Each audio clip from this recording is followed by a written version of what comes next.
మన పూర్ణిమలో కళ్యాణం కమనీయం సేల్స్ ప్రతి 15,000 రూపాయల కొనుగోలుపై కంచి కాటన్ శారీ ఉచితం.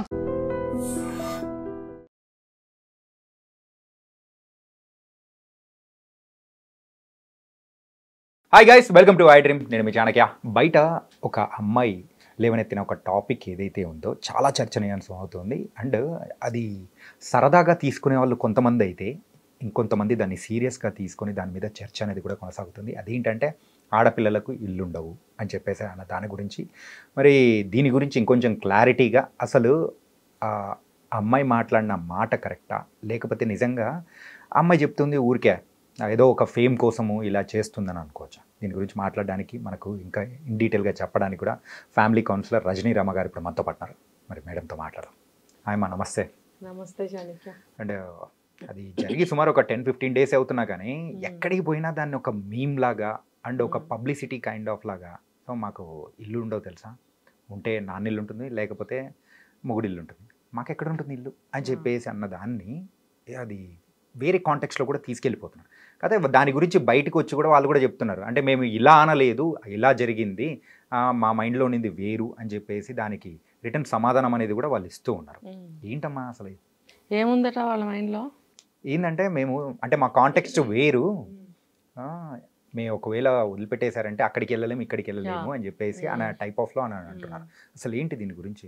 నిజమే పాపం, ఇందులో కొన్ని 2-3 సమస్యలు ఉన్నాయి, ఒకటే కాదు, 2-3 ప్రశ్నలు ఉన్నాయి అన్నమాట.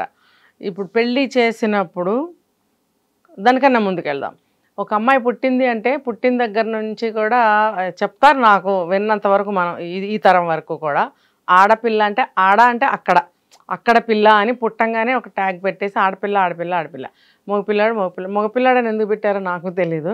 ఆడపిల్ల అని ఎందుకు పెట్టారంటే ఈ సమాధానమే అందరికీ తెలిసింది. ఇది అక్కడ పిల్ల అంటే ఎప్పుడైనా పెళ్లి చేసి పంపించేస్తాం కాబట్టి ఆ మమకారం మనం ఎక్కువగా పెంచుకోకూడదు. పెంచుకుంటే బాధపడతాము, పెంచుకుంటే అమ్మాయి కూడా ఇక్కడే ఉంటాను, లేకపోతే ఇదే నా జీవితం, ఇదే నా ప్రపంచం అని అనుకోకుండా ఉండడం కోసం అలా ఆడపిల్ల అని పెట్టారా అనేది వస్తుంది ఇక్కడ. సరే, ఏది ఏమైనా సరే నువ్వు ఎప్పటికైనా పెళ్లి చేసుకుని వెళ్ళేదానివే కదా, వెళ్ళిపోవాల్సిన దానివే కదా అని అంటూ ఉంటారు. పెళ్ళి అయిన తర్వాత కూడా ఏమంటారంటే, పెళ్లి చేసుకుని వెళ్ళిపోయావు కదా నీకెందుకు అని కొన్ని సందర్భాలు, నువ్వు ఏదో తెగ చెప్తున్నావు కానీ నువ్వు పెళ్లి చేసుకుని వెళ్ళిపోలేదా, ఇలాంటి మాటలు కూడా చాలా వస్తుంటాయి. నేను ఆ అమ్మాయినే కాబట్టి నేను కూడా చాలా పడ్డాను. అంటే తల్లిదండ్రులే అంటారని కాదు, సమాజంలో ఈ మాట ఉండిపోయింది ఇది. సో ఆడపిల్లలు ఏంటంటే ఎప్పటికైనా వెళ్ళిపోవాలా, మేము పరాయి వాళ్ళం అనే ఫీలింగ్ చిన్నప్పటి నుంచి వాళ్ళకి నాటుకుపోయి ఉంటుంది. కొంతమందికి ఏంటంటే వీళ్ళు పెళ్లి చేస్తాము అని అనగానే ఆ వయసు ఒక ఉత్సాహంతో నాకు పెళ్ళి అవుతుందని ఉత్సాహంతో ఉంటారు. కొంత సమయము అన్నీ మర్చిపోతారు, కానీ మళ్ళీ ఒక సందర్భంలో గుర్తుకు వస్తాయి వాళ్ళకి. అమ్మో నేను వెళ్ళిపోవాలి, నేను బయటకు వెళ్ళిపోవాలి, ఇక్కడ ఉండకూడదు అనే వచ్చేస్తుంది జవాబు, ఇంక్లూడింగ్ మీ.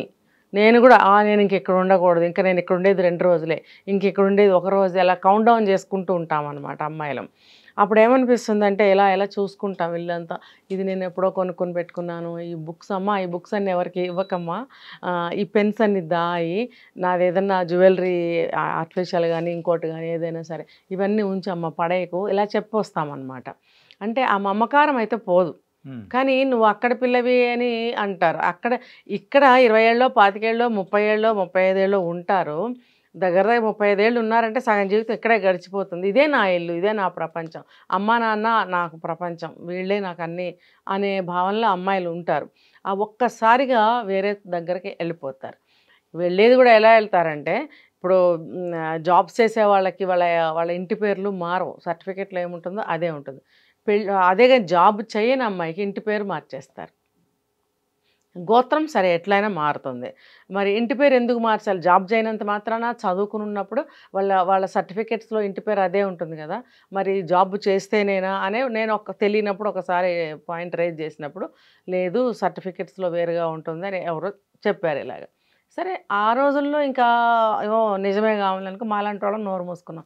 ఇప్పుడేంటి, ప్రతిదానికి కూడా పాయింట్అవుట్ చేసి వాళ్ళు సమాధానం రాబట్టుకుంటున్నారు. సో వాళ్ళు సాటిస్ఫై అవ్వటం లేదు. పెద్దవాళ్ళు ఏదైనా చెప్పారు అంటే ఓహో అనుకునేవాళ్ళం మేము. ఇప్పుడు ఏంటంటే సరైన సమాధానం వస్తే కానీ వాళ్ళని సాటిస్ఫై చేయగలిగిన సమాధానం వస్తే కానీ వాళ్ళు వదలటం లేదు. సాటిస్ఫై అంటే అంటే వాళ్ళ వాళ్ళ మనసు మైండ్ లో ఏదైతే ఉందో అది చెప్తేంత వరకు ఇంకా వేరేది కరెక్ట్ చెప్పినా కానీ రానట్టే రానట్టే అంతే కదా. అది అందరూ ఆమోదించిన సమాధానం అయి ఉండాలి. మీరు అన్నట్టు వాళ్ళ మైండ్లో ఏదనుకుంటున్నారో అదే కనెక్ట్ అయితే మ్యాచ్ అయితే ఇది కరెక్ట్ అని అనుకుంటారనమాట. అంటే ఏదైనా కానీ నిజం వైపు నిలబడాలి కానీ అది మాకు మైండ్ లో ఇదే ఉంది ఇదే ఇదే అంటే సైడ్ రావాలన్నట్టు కాదు వాళ్ళకి కదా. అది చెప్తేనే వాళ్ళకి సాటిస్ఫై. ఇప్పుడు 4 రకాలు పెడతాము, అందులో నాకు ఇష్టమైనది ఏదో ఒకటి లేదు, ఏదో తినేస్తాను. సరే ఇది బాగుందన్నారు, ఇది బాగుందన్నారు, కాస్ట్లీ అన్నారు, ఇందులో అదేసారు, ఇందులో ఇదేసారు, బాగుంటుంది బాగుంటుంది తిన్నాను ఓకే, కానీ నాకు ఇంకా దాని మీద ఉంది అదేదో తినాలి, అది వస్తే నేను సాటిస్ఫై. ఇదంతా కాంప్రమైజింగ్ అనమాట. అలా ఉంటుంది. సరే పెళ్లి చేసుకుని వచ్చి పెళ్లి చేసి పంపించేటప్పుడు తల్లిదండ్రులు ఒక మాట అంటారు అప్పగింతలు చెప్పేటప్పుడు. ఏమనంటే అది నీ ఇల్లే అనుకో అమ్మా, నువ్వు బాధపడకూడదు, నీ ఇల్లు అనుకుని నువ్వు ఉండాలి అని. ఇక్కడ అనుకుని అనే 4 అక్షరాల్లో చాలా తేడా ఉంది. నీ ఇల్లు అనుకుని కాదు, అది నీ ఇల్లు అని చెప్పాలి. భావన మార్చాలి. ఇప్పుడు వరకు ఇది నీ ఇల్లు, ఇక్కడ ఎక్కడైతే మనం ఉంటున్నామో అది మనది. ఇప్పుడు అమెరికా వెళ్తాము, జపాన్ వెళ్తాము, అక్కడ ఉన్నంతకాలం నేను జపాన్లో ఉంటున్నా అంటాం కానీ నేను ఇండియన్ అని ఎవరైనా చెప్పుకుంటారా? జపాన్లో ఉంటారు ఇలా అంటారు. ముందైతే ఆ మాటే వస్తుంది. అలాగే మరి ఇప్పుడు పుట్టింట్లో ఉన్నంత వరకు ఇది మనది, ఇక్కడి నుంచి అత్తగారింటికి వెళ్ళిన తర్వాత అది కూడా మనది, ఇక నుంచి మనది, అది కూడా కాదు, ఇక నుంచి ఇది మనది, ఇది నాది అనే భావన ఎవరు కల్పించాలి అంటే తల్లిదండ్రులే ఎందుకు కల్పించాలి అని అంటే, ఇప్పుడు ఏది చెప్పినా సరే తల్లిదండ్రుల మాటే కదా నిన్నటి వరకు విన్నారు, అదే వాళ్ళకి ప్రపంచంలో స్టాండర్డ్ మాట, అదే ఒక నమ్మకమైన మాట. ఎందుకు కళ్ళు ఇప్పిన దగ్గర నుంచి అవే వింటూ పెరిగారు కాబట్టి అమ్మా నాన్న చెప్పితే ఇంక అందులో డోకా ఉండదు, అదే కరెక్ట్ అని మనసు గుడ్డిగా నమ్మేస్తుంది. సో వాళ్ళే చెప్పాలి ఏదైనా. ఇక్కడ నువ్వు 40 ఏళ్ళు పెరిగిన అత్తగారింట్లో అత్తగారు చెప్తే రూఢి కలగదు. ఎందుకు అనంటే కళ్ళిప్పిన దగ్గర నుంచి ఇదే కరెక్టు అని అనుకుంటూ పెరిగిన స్థలం అది, అమ్మా నాన్న ఉన్న ప్లేసు. ఇక్కడ వీళ్ళు కొత్త వాళ్ళన్న భావనే ఉంటుంది. అది ఎంత ప్రయత్నించినా కూడా ఎంతో కొంత ఎంత ఉంటూనే ఉంటుంది. కాబట్టి తల్లిదండ్రులు అనేవాళ్ళు అదే నీ ఇల్లు అదేనమ్మా ఇక నుంచి, ఈ రోజు నుంచి అని వీళ్ళు చెప్పి పంపాలి. అప్పగింతల్లో ఇంకా చాలా జరుగుతాయి. అటువాళ్ళు ఇటువాళ్ళు కూడా అప్పగింతలు చేసుకుంటారు, పాలల్లో చేతులు పెట్టించి అమ్మాయికి ఇట్లా అద్దుతారు.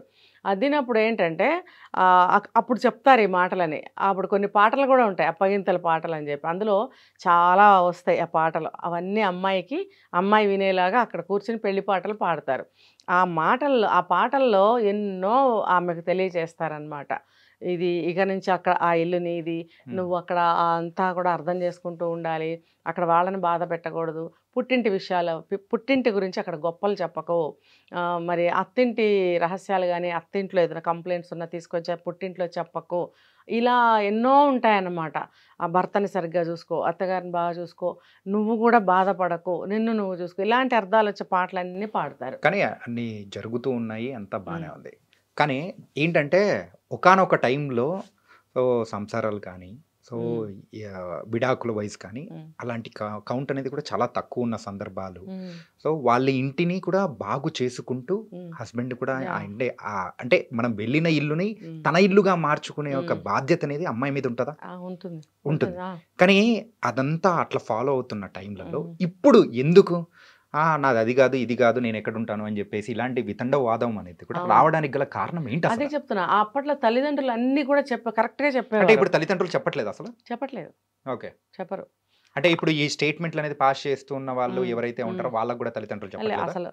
ఇప్పుడు ఒక ఊర్లో ఒక ఆమె పుట్టిందండి, పెరిగింది, అక్కడ చదువుకుంది, అంతా అయింది. ఇప్పుడు ఆమె వయసు 45 అనుకుందాం, లేకపోతే 50 అనుకుందాం. వాళ్ళ పిల్లలకి వాళ్ళ ఊర్లో ఒక ప్రసిద్ధమైనటువంటి ఒక విషయం ఉన్నప్పుడు మీరు ఆ పాపకి ఆ విషయం చెప్పారంటే, మా ఊళ్ళో అది ఉన్నట్టే నాకు తెలీదు, ఇంకా నేను మా పిల్లలకి ఎలా చెప్తాను అంటే, నీకే తెలీదు, నువ్వు నీ పిల్లలకి ఏం చెప్తావు? ఇక్కడ ఇది కూడా అంతే. ఒకవేళ తెలిసినా కూడా తీసేయండి, వద్దు, కొత్త ట్రెండ్ సృష్టించు, అలాంటి లైఫ్ వద్దు, నీకంటూ ఇండివిజువాలిటీ, నీకంటూ ఒక ఇండిపెండెన్సీ ఉండాలి, లిబర్టీ ఉండాలి. అంటే ఇది నీదనుకో, అది నీదనుకో, అనుకుని ఉండటమే ఇంకా. కాబట్టి నీది లేదు అని స్పెషల్ అర్థం బయటకు తీశారు. అది. సో ఇప్పుడు మళ్ళీ ముందుకెళ్తే పాటల్లో అలాంటి అర్థాలు వచ్చే పాటలు పాడేవారు. ఇప్పటికీ ఊళ్ళల్లో పాడుతున్నారు. ఇంకా అక్కడికి వెళ్ళిన తర్వాత తనేమనుకుంటుంది, ఇప్పుడు మీరే అన్నట్టు అక్కడికి వెళ్ళిన తర్వాత చకచక అన్నిట్లో ఇన్వాల్వ్ అయిపోయి, అమ్మ చెప్పింది కదా చక్కగా అన్నీ నెరవేర్చుకుంటుంది, అన్ని పనులు చేస్తుంది, అందరికీ అన్ని పనులని కాదు, తప్పు అర్థం తీయద్దు ఇందులో. ఇప్పుడు ఒక పార్ట్ ఆఫ్ వర్క్ ప్రతి ఒక్కళ్ళకి ఉంటుంది, ఫ్యామిలీలో ఉండాలి ఎప్పటికైనా సరే. అందరికీ ఒకళ్ళే చేయాలని నేను ఎప్పుడు అనను. ఇప్పుడు నీ పనులు నువ్వు చేసుకుంటావు, నా పనులు నేను చేసుకుంటాను. లేకపోతే కామన్ వర్క్స్ కొన్ని ఉంటాయి, నువ్వు చేయగలిగినవి చేస్తావు, చేయలేని ఇంకొకళ్ళు అందుకోవాలి, లేదా ఎవరన్నా సర్వెంట్ ఉంటే ఓకే. అలా నడవాలి ఇల్లు, అలా నడుస్తుంది. సో నీ పార్ట్ ఆఫ్ వర్క్ ఏదైతే ఉందో దాన్ని నువ్వు చక్కగా చేసేసుకోవాలి, టైం ప్రకారం నీ పనులు చేసేసుకోవాలి. చదువుకోవాలి, కాలేజ్కి వెళ్ళాలా, లేకపోతే కొంతమంది ఆఫ్టర్ మ్యారేజ్ కూడా చదువుకుంటారు, జాబ్కి వెళ్ళాలా, జాబ్కి వెళ్ళాలి. లేదు ఇంట్లోనే ఉండే అమ్మాయి అయితే ఇంటీరియర్ సర్దుకోవడము, ఇంట్లో ఫ్యామిలీ మెంబర్స్తో నువ్వు ఎలా కలిసిమెలిసి ఉండాలో అలా అలా అలా ఉంటుంటే ఒక స్వతంత్ర భావం వచ్చేస్తుంది. అక్కడున్న అత్తగారు మామగారు ఆ ఎల్లాసి ఇంట్లో ఎవరెవరైతే ఉన్నారో వాళ్ళు కూడా నీ ఇల్లు ఇదేనమ్మా ఈరోజు నుంచి అని చెప్పగలగాలి. అది చెప్పనప్పుడు ఇదే ప్రశ్న వస్తుంది, నా ఇల్లు ఏది. కోపాల మీద గొడవలు వచ్చినప్పుడు భర్తలు కూడా ఏమంటారు తెలుసా, నీ ఇంటికి వెళ్ళిపో అంటారు. వాళ్ళు పుట్టింటి వాళ్ళు ఏమన్నారు, ఇదే నీ ఇల్లు అమ్మాయి, ఇక్కడి నుంచి పెళ్లి చేసి పంపించాం కదా, వాళ్ళ వంశానికి పిల్లల్ని కనాలి, పెంచాలి, వాళ్ళ మనిషిగా నీకొక సపోర్ట్ కోసం, నీకొక ఏమంటారు తోడు నీడ కోసం, జీవితకాలం నీకొక తోడు కావాలని నిన్ను అక్కడ పంపాం. తల్లిదండ్రులు చూడలేక కాదు, ఒక ముందో వెనకో. కొంతమందికి పెళ్లికి ముందే తల్లిదండ్రులు చనిపోతారు, తర్వాత పెళ్ళైన నెలకో సంవత్సరానికో 2 ఏళ్లకో ఎప్పుడో 10 ఏళ్లకో తల్లిదండ్రులు పోతారు, ఇమ్మీడియట్గా వారంలోనే పోయిన వాళ్ళు కూడా ఉన్నారు. అప్పుడు ఈ ఆడపిల్లకి దిక్కు ఉండదని చెప్పి పెళ్ళిళ్ళు చేస్తారు. అసలు ఎందుకు ఈ అమ్మాయి ఇక్కడ బాధపడకూడదు, తనకంటూ ఒక ఇల్లు, ఒక భర్త, ఒక నీడ, ఒక స్వతంత్రం ఉండాలని చెప్పి పెళ్లి చేసి పంపిస్తారు. కానీ ఒక ముద్ద అన్నం పెట్టలేక బట్టలు ఇవ్వలేక కాదు. ఇది అర్థం చేసుకోకుండా భర్తలు అనేవాళ్ళు, అత్తింటి వాళ్ళు కోపం వస్తే పో నీ ఇంటికి అని అనేవాళ్ళు ఉన్నారు, తరిమేసి తోసేసేవాళ్ళు ఉన్నారు. మరి అప్పుడు వాళ్ళేమో పెళ్లి చేసి ఇదే నీ ఇల్లమ్మ అని పంపించినప్పుడు కష్టసుఖాలన్నీ ఇక్కడి నుంచి వాళ్ళకే చెప్పుకోవాలి, నువ్వు ఇక్కడ చెప్పకూడదు అని అన్నప్పుడు తిను అక్కడికి వెళ్ళలేదు. వీళ్ళేమో ఇలా అంటున్నారు. సరే ఇంకొకటి చెప్తాను, ఎక్కువ రోజులు పుట్టింట్లో ఉంటే ఎప్పుడు వెళ్తాం మీ అత్తగారింటికి అని అడుగుతారు. అంటే అక్కడ ఉండనివ్వరు, ఇక్కడికి వస్తే వీళ్ళు ఏదో ఒకటి సాధిస్తూ ఉంటారు. భర్త కూడా కోపం వస్తే పో ఇక్కడి నుంచి అంటాడు. అప్పుడు ఎక్కడికి వెళ్ళాలి? ఇవన్నీ అమ్మలు పడి ఉన్నప్పుడు వాళ్ళ పిల్లలకి ఇవన్నీ ఎందుకు నేర్పిస్తారు, మీరు ఇలా ఉండండి అని? నేర్పించరు కాబట్టి నీది వెతుక్కో, నీ ఇండివిజువాలిటీ చూసుకో, నీ ఇండిపెండెన్సీ చూసుకో, నీ కాళ్ళ మీద నువ్వు నిలబడు అనేది నేర్పారు. తెలిసినా చెప్పరు, తెలియకపోతే అది వేరే విషయం. సో దానివల్ల అమ్మాయిల మనస్తత్వాలన్నీ కూడా మారిపోయి తనకంటూ అని అన్నీ చూసుకుంటున్నారు. అయితే ఏంటంటే ఇక్కడ ఈ రోజుల్లో అమ్మాయిలు కూడా తనకంటూ ఒక ఇల్లు కొనుక్కుంటున్నారు. ఈ సమాధానం కూడా అమ్మాయిలు చెప్పారు కాబట్టి మేము ఇల్లు కొనుక్కుంటున్నాం. నా ఇల్లు కూడా ఉండాలిగా, ఇది అమ్మిల్లు, అత్తగారిల్లు, మొగుడిల్లు, మరి నా ఇల్లు ఎక్కడ? కాబట్టి ఆడపిల్లని ఆ మాట అనకూడదండి. మీరు కావాలని అమ్మాయిని పెళ్లి చేసుకుని తెచ్చుకున్నప్పుడు నీ ఇల్లు అని మాట్లాడటం తప్పు. నీ ఇంటికి వెళ్ళిపో, మీ అమ్మని అడుగు, మీ నాన్నని అడుగు, వాళ్ళని ఎందుకు అడగాలి, వాళ్ళ ఇంటికి ఎందుకు వెళ్ళాలి? వాళ్ళు అన్నీ ఇచ్చి ముద్దు ముచ్చట్లు చూసి నీ చేతిలో పెట్టినప్పుడు 30 ఏళ్ళో 25 ఏళ్ళో వాళ్ళ దగ్గర పెట్టుకుని అపురూపంగా ఏ ముళ్ళు గుచ్చుకోకుండా చక్కగా తయారు చేసి నీ దగ్గరికి పంపించినప్పుడు నువ్వు అక్కడి నుంచి అదే పాత్ర నువ్వు పోషించాలి. నీ దగ్గర ఉంటే నువ్వు, నీ తల్లిదండ్రుల దగ్గర ఉంటే అందరూ కలిసి ఉంటే అందరూ కలిసి ఆ అమ్మాయిని, మన అమ్మాయి, మనకి 2 ఆడపిల్లలు ఉంటే ఇంకో 3 ఆడపిల్ల అనుకోవాలి. అలా అనుకుని ఆ అమ్మాయిలకి ఏదైనా కొంటే కోడలకు కూడా కొనాలి. అంత విశాల హృదయం మరి ఆ రోజుల్లో చాలామందికి లేదు కాబట్టే ఈరోజు ఆ అమ్మలు ఈ రోజుల్లో అమ్మాయిలకి ఇలాంటివి నేర్పుతున్నారు. ఇంకోటి ఏంటంటే అసలు వద్దు మనకి లఫడ, మన ఇష్టం వచ్చినట్టు ఉందాం, స్వేచ్ఛగా ఉందాం, అసలు డిపెండెన్సీ వద్దు అనే ధోరణిలో నేర్పిస్తున్నారు. అండ్ ఇదైతే నెవర్ ఎండింగ్ టాపిక్ అనేది కూడా నాకు అర్థమవుతుంది. ఏంటంటే మగవాళ్ళ సైడ్ నుంచి ఒక వాదన అనేది వస్తుంటుంది, లేడీస్ సైడ్ నుంచి ఇంకొక వాదన అనేది వస్తూ ఉంటుంది. ఏదైనా కానీ ఇద్దరు కలిసి కట్టుగా ఉండి చేసుకుంటేనే ఒక మంచి సమాజమైనా కానీ మనది అనుకోవాలి. కొన్నిసార్లు అబ్బాయిల సైడ్ తప్పు ఉంటుంది, కొన్నిసార్లు అమ్మాయిల సైడ్ ఉంటుంది.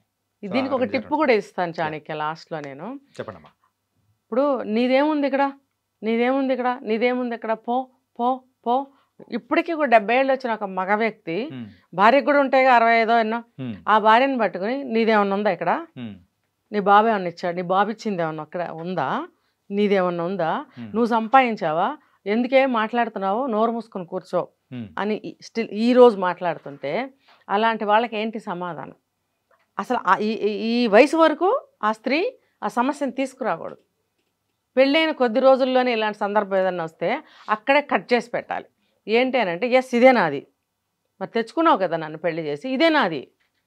ఇంకొకటి, ఇంట్లోంచి వెళ్ళిపో అనంటే ఇది నా ఇల్లు, నేను వెళ్ళను, మనది నా ఇల్లు అని చెప్పి పంపించారు. ఇది నీ ఇల్లు అనుకోమ్మా, నీ వాళ్ళు అన్నారు, ఇది నా ఇల్లే, నేను ఎక్కడికి వెళ్తాను, నేను ఎక్కడికి వెళ్ళను, వెళ్ళాలనుకుంటే నువ్వు వెళ్ళిపో. ఇలా ఎదురు తిరిగి మాట్లాడినట్టయితే కనుక గొడవ కింద కాదు, సమాధానాన్ని ఎదురు సమాధానం చెప్పినట్టయితే వాళ్ళు ఎన్నిసార్లు అంటారు ఆ మాట? నోరు మూసుకుంటారు. 70 ఏళ్ళు వచ్చేదాకా అనరు, 70 ఏళ్ళు వచ్చే వరకు వీళ్ళు పడకూడదు, అవకాశం అవసరం రాదు. ఈ రోజు పడుతుంటే 80 ఏళ్ళు వచ్చే వరకు అంటాడు ఆ మాట. ఆ అవకాశం ఇస్తున్నది ఎవరు? అమ్మాయిలే కదా. అరే నోరు మీరా, ఇది నాది, ఇది నాది, ఇది నాది, ఇది నాది అనాలి. అంటూ ఉండాలి. ఇప్పుడు అత్తమామలు చనిపోయిన తర్వాత ఆ ఆస్తి ఎవరికి వస్తుంది? ఆ భర్తకే వస్తుంది కదా. భర్తకి వస్తే తనకి, తన పిల్లలు, భర్త అంతా ఒకటే, మీకు వస్తుంది కదా. మరి అప్పుడు నీది అవ్వలేదా అంటే ఇందులో మళ్ళీ ఇంకొక క్లాజ్ ఉంది. కోడల పేరు మీద ఎవరు రాయరు, భర్త పేరు మీద, మనవాళ్ళ పేరు మీద రాస్తారు. అక్కడ కూడా ఒక వేరియేషన్ చూపిస్తారు చూడండి. అయినా కూడా భర్తకిచ్చినా పిల్లలకిచ్చినా నా భర్తే కదా, నా పిల్లలే కదా అని సరిపెట్టుకుంటుంది ఒక స్త్రీ. అంటే మనసులో బాధ ఉండనే ఉంటుంది. అయితే నేనేమంటానంటే, అసలు మీరు అలా బాధపడద్దు. అంటే దీనికి నెవర్ ఎండింగ్ టాపిక్ అన్నారు కాబట్టి దీనికి పరిష్కారం లేని సమస్యగా ఉండిపోయింది ఇంతకాలం. అందుకని రెండే నేను చెప్పేది, ఇది నాది, నువ్వు ఇంకోసారి ఇక్కడి నుంచి వెళ్ళిపోమన్నావు అంటే కుదరదు, నువ్వే వెళ్ళిపో అనే మాటలు కనుక అలిగినట్టుగానో కొంచెం గట్టిగానో మాట్లాడగలిగినట్టయితే ఎవరు నోరిపి మాట్లాడరు. తర్వాత ఎప్పుడైనా సరే చివరికి ఆస్తి అనేది మేబీ చట్టాలు ఒప్పుకుంటాయో లేదో నాకు తెలియదు, కానీ ఆడపిల్లల బాధ ఎలా తీరాలండి? అందులో నేను ఉన్నాను. ఇప్పుడు జీవితకాలం అందరికీ చాకరీ చేస్తాము, బయటకు వచ్చి ఉద్యోగం చేసినా సరే ఇంటికి వెళితే అత్తగారికి చేయాలి, భర్తకి చేయాలి, పిల్లలకి చేయాలి. అందరూ కూడా ఆ స్త్రీనే తలుస్తారు కదా. భర్త ఏమో భార్యను అడుగుతాడు, పిల్లలేమో అమ్మని అడుగుతారు, అత్తగారు మామగారు కోడలను అడుగుతారు. అందరూ కలిసి ఆ స్త్రీనే అడిగి ఆ స్త్రీనే రంపాన పెట్టి అంటే అన్ని పనులు చేయించుకుని ఆమె చివరికి ఆస్తి కొడుక్కినో మనవాళ్ళకో రాసుకుంటారు. ఎవరు మరి ఆ స్త్రీ ఎవరు? మరి ఆమెకెందుకు కొంత వాటా ఇవ్వరు? ఎందుకు ఇవ్వరు? మీరు కొత్త వాదన అనేది కూడా తెర మీదకి తీసుకొచ్చారు. ఇది నేను గతంలోనే తీసుకొచ్చాను ఎప్పుడో. అట్లీస్ట్ అండి ఒక 10,000 నీది అని రాసిస్తారా? ప్రాణాలు పోతాయి అన్నమాట చచ్చిపోకముందే. నిజం చెప్తున్నా నేను. కాబట్టి కొడుక్కి కోడలికి రాస్తే తర్వాత వాళ్ళ పిల్లలకి వెళ్తాయి, మళ్ళీ మనవాళ్ళకి వెళ్తాయి. కాబట్టి కొడుకుతో పాటు కోడలికి ఎందుకు రాయరు? పుట్టింటి వాళ్ళేమో కట్న కానుకలన్నీ ఇంతంత గంపలనండి నింపి ఆ మొగుడు గారికో సదరు అత్తగారికో వాళ్ళకే రాసి ఇచ్చేస్తారు. వాళ్ళందరూ వాళ్ళకి కావాల్సినట్టు వాళ్ళు పప్పు బెల్లాలు చేసేసుకుంటారు. తిరిగి మళ్ళీ అమ్మాయికో అబ్బాయికో డిపాజిట్లు చేసే శాతం కూడా 1-2 ఉన్నారు.